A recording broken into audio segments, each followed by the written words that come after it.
Hello friends, నమస్తే అందరికీ. ఈరోజు హైదరాబాద్లో ఫేమస్ అయిన గోల్కొండ కోటకి అయితే వచ్చాను. గోల్కొండ కోట హిస్టరీ పూర్తిగా ఈ వీడియోలో మీకు చెప్పబోతున్నాను అనమాట.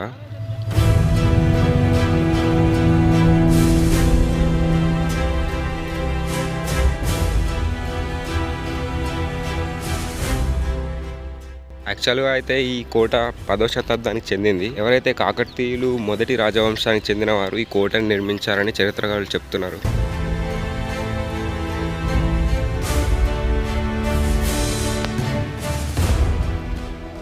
ఈ 16వ శతాబ్దంలోనే కుతుబ్షాహీల వంశానికి చెందిన సుల్తాన్ కుతుబ్ షా దీన్ని రాజధానిగా చేసుకొని పరిపాలించాడు.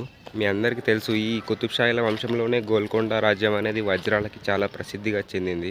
కుతుబ్షాహీల వంశం తర్వాత అంటే 16వ శతాబ్దం తర్వాత 1687లో ఈ గోల్కొండ కోట అయితే మన ఔరంగజేబు పరిపాలనలోకి అయితే వచ్చేసింది. అక్కడ నుంచి ఈ కోటని ఔరంగజేబు స్వాధీనం చేసుకొని తన పరిపాలనలో ఒక భాగం చేసుకున్నాడు. అక్కడితో కుతుబ్షాహీల వంశం అయితే ఎండ్ అయిపోయింది.